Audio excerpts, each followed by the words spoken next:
So yun, okay, KJX, kamusta kayong lahat? At ito, no, merong pinost yung Bitpinas. Sabi niya dito, no, the game will feature 200 different style of Manny Pacquiao NFT, no? The game will feature 200 different style Manny Pacquiao NFT, no?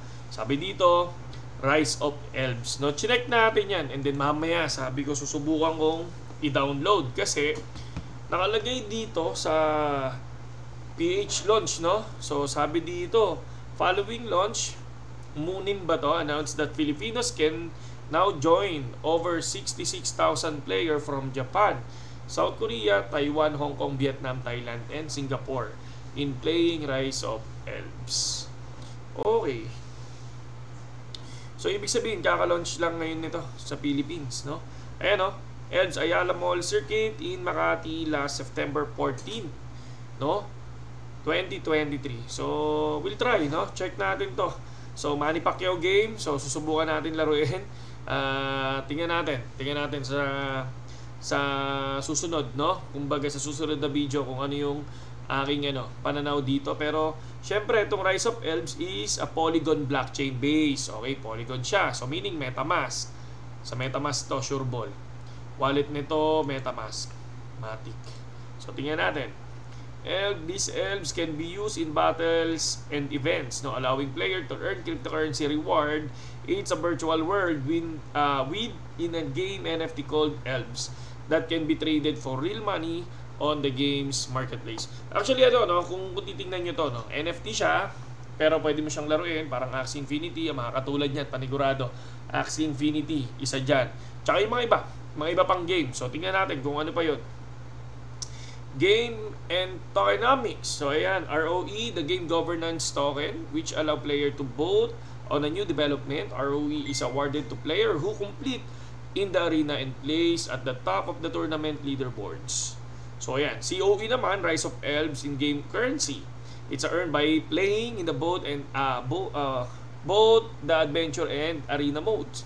So ito yung makukuha mo sa nila. Okay. MGB tokens are used to acquire heroes. Okay, ito yung parang pinaka-main token, no? Be earned through the adventure mode and purchase from the marketplace. Ba? Okay Arena mode, tapos makakapag-purchase ka sa marketplace. Tapos ito, house to start playing. Siyempre, wallet mo, MetaMask. So, pwede mo siyang i-download sa official website or Google Play. Connect MetaMask and log in by Elves. So, website daw. Ito yung website niya, no? Manny Pacquiao allow, syempre. So, login. So, mag-login ka through MetaMask.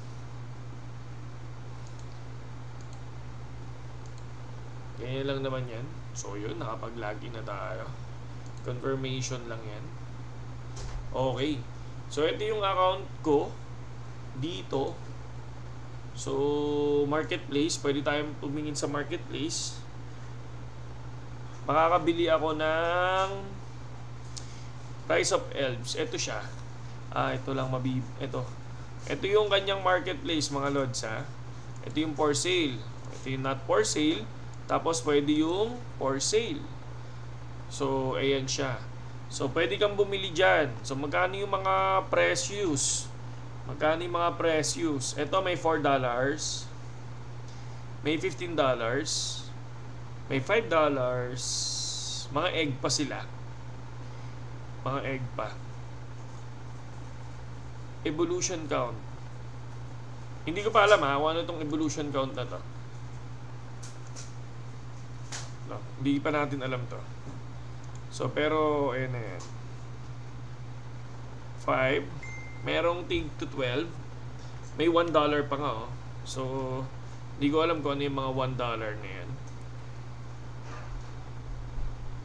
Galing yung tiger na parang girl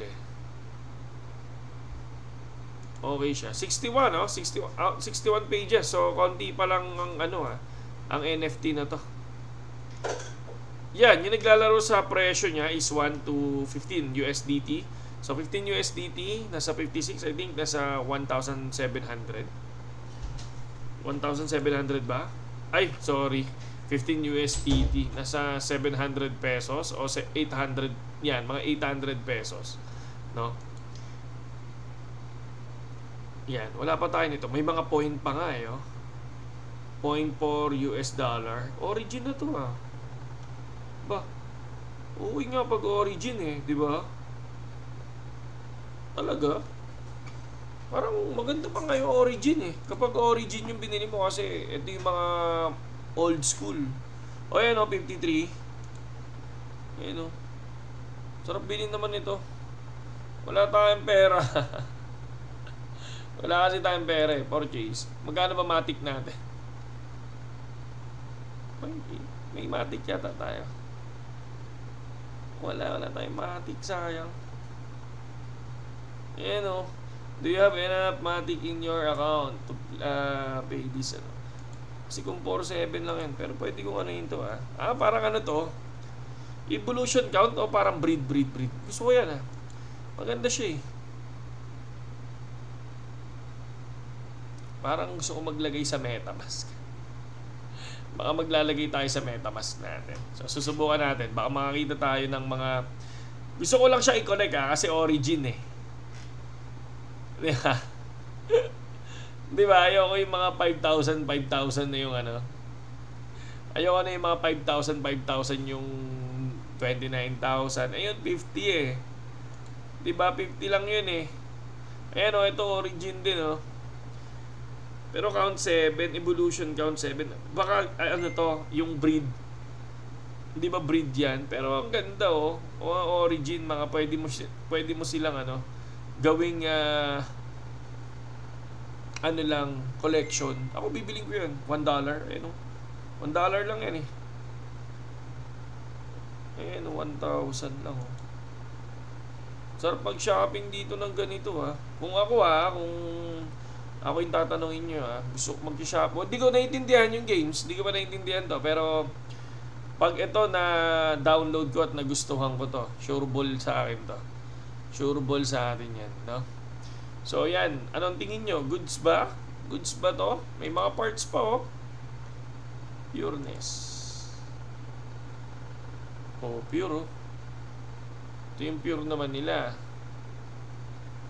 Oh, $10 oh. Pwede ba tayong pumunta sa Mystic? Wala siyang Mystic.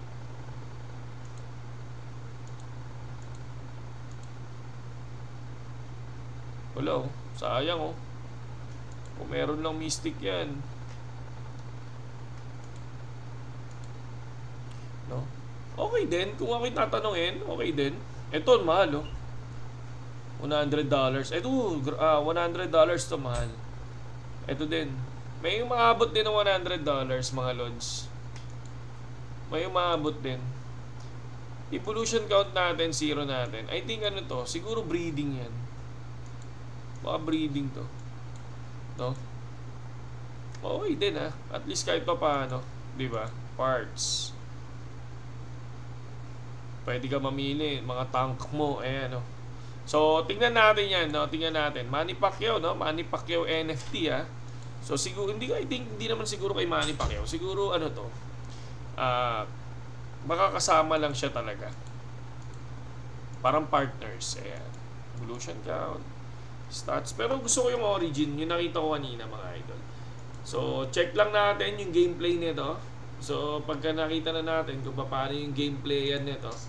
So, malay natin, di ba? Bumili tayo. So, dito, kung mapapansin nyo, total numbers of transactions ay 25.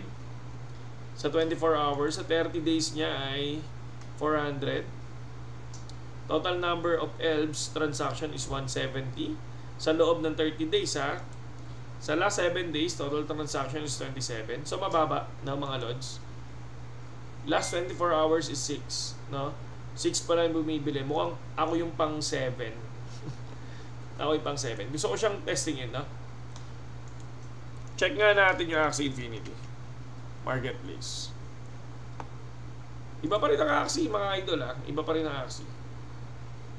Iba pa rin ang Axie. Yan. Okay, check natin total. Oh, kita nyo naman. Total transaction ng mga Axie. Oh, 4,000 versus doon sa 6. O, di ba? Ito 6 ha. Axie Infinity 4,000. Kaya lang syempre ang mga presyo nandito $1 din naman, di ba? $1. O ito $1. Pero at least nakaka 4,000 transactions sila. So ibig sabihin, nakaka 4,000 transaction pa to. Di ba? Magkano na lang to? Magkano na ba land, mga lods? Sige na, bigyan nyo pa ako ng konti pa. Bigyan nyo pa ako ng konti, bibita. 15,000. Pwede na ba? Pwede na ba ang land sa 15,000, mga lods? Check nga natin marketplace. Land. Pinakamababa. 20,000 pinakamababa. Wala ba tayong ano dyan? Wala ba tayong sponsorship dyan ng land? Pengi ako land. So ayan, yan yung ano ngayon.